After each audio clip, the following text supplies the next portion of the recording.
We're talking about new regulations on cigarettes. Right. So now cigarettes will include liquid type e-cigarettes. Okay. And then the question is, did they not before? Exactly. Well, under the law, no, they did not. So the revisions to the Tobacco Business Act will come into effect this coming Friday. So previously, tobacco, 담배, meant what is manufactured by using tobacco leaves as all or any part of the raw material.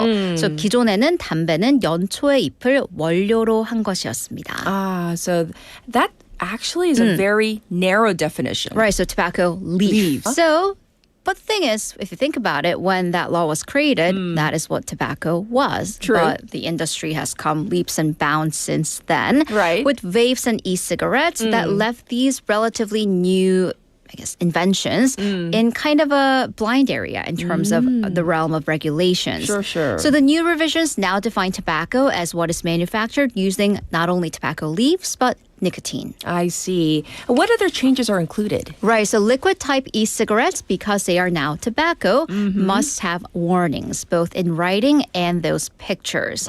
For smokers, no smoking zones also includes these liquid type vapes and e-cigarettes, and violators are subject to up to 100,000 won in fines. Yes. Previously, when the police or the authorities got a report and fined the person, if it was an e-cigarette, they kind of had to cancel that fine. Yes. Not anymore. 6 out of 10 people in South Korea, they perceive that there are discriminations against those who have disabilities within Korean society. Right. And this is according to the Korea Disabled People's Development Institute. Yes. So let's dive deeper into these figures. Right. So this is a survey from 2025 last year, which asked, is there discrimination against people who have disabilities?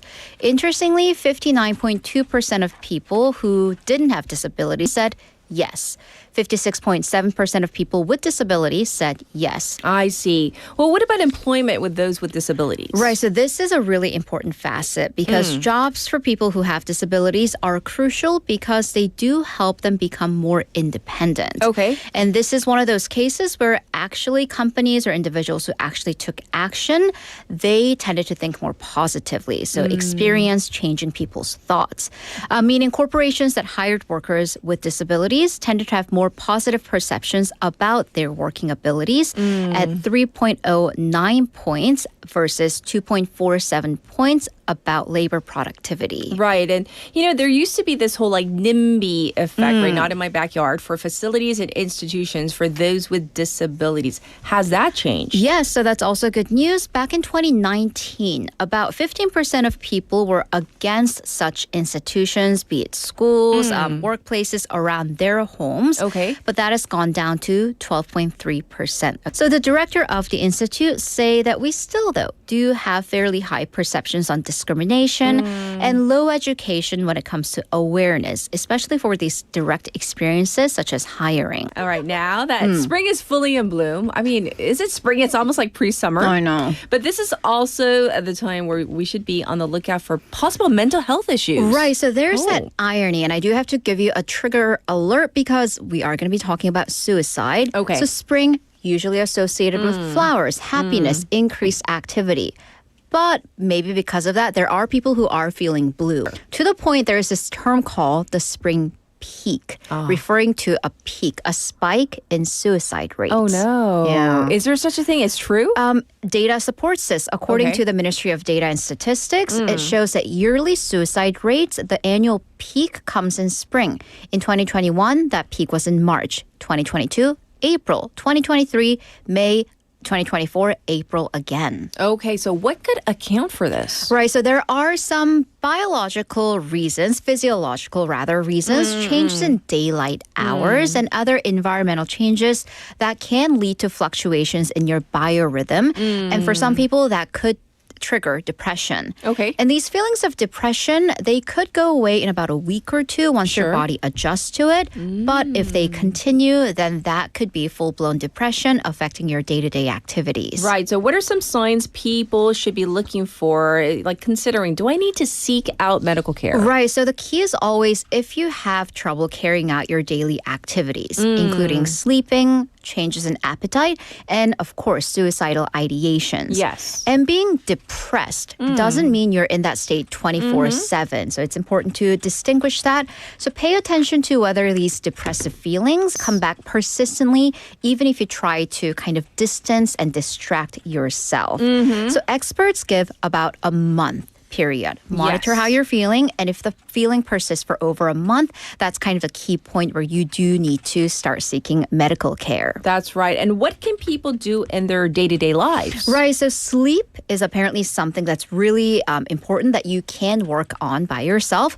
Creating a sleep-friendly environment, dark, cooler room, limiting smartphone usage before bedtime, cutting down on caffeine, always trying to have a regular bedtime and try not to drink alcohol. That's right. And for those of you who really do feel like you might need help or feeling really depressed, not just temporarily blues, there is the suicide prevention hotline that is 109 without an area code. Or, of course, they have the social media counseling 상담 at Madeleine 24/7. So just wanted to get the information out there just in case you or someone you know needs a little bit of help. Discussions for next year's minimum wage have begun. So what do we know about the progress thus far? Right. So the first minimum wage panel meeting took place yesterday to start discussions for the 2027 minimum wage. So the panel is comprised of representatives from the labor side, the management side, and in the middle as mediators, public interest representatives. Okay. And the current minimum wage stands at 10,321 per hour. So how did the first meeting go? Rough. Ooh. Right. So the committee selected Professor Kwon Sun-won as a new chair as there was a vacancy. However, labor representatives from the Korea Confederation of Trade Unions actually walked out of the meeting in protest. So this already shows early rifts in such talks. Okay, we need to know the specific figures first. Like, what is each side pushing for? Not quite yet, but we do have some projections based on the past proposal. So an initial official proposal has not been made, but the labor side has always, for every single year the negotiations took place since, I believe, 1988, they've always brought double-digit increases as their initial proposal. Okay. So this year, the two major umbrella unions are citing things like high prices, the burden of the cost of living, and a decrease in actual wages in comparison to the inflation as reasons for a larger increase in the minimum wage. Okay, so that's the labor side. What about the management side? They will probably likely propose freezing the minimum wage as is. Yes. That's because that's been their strategy for the past 5 years.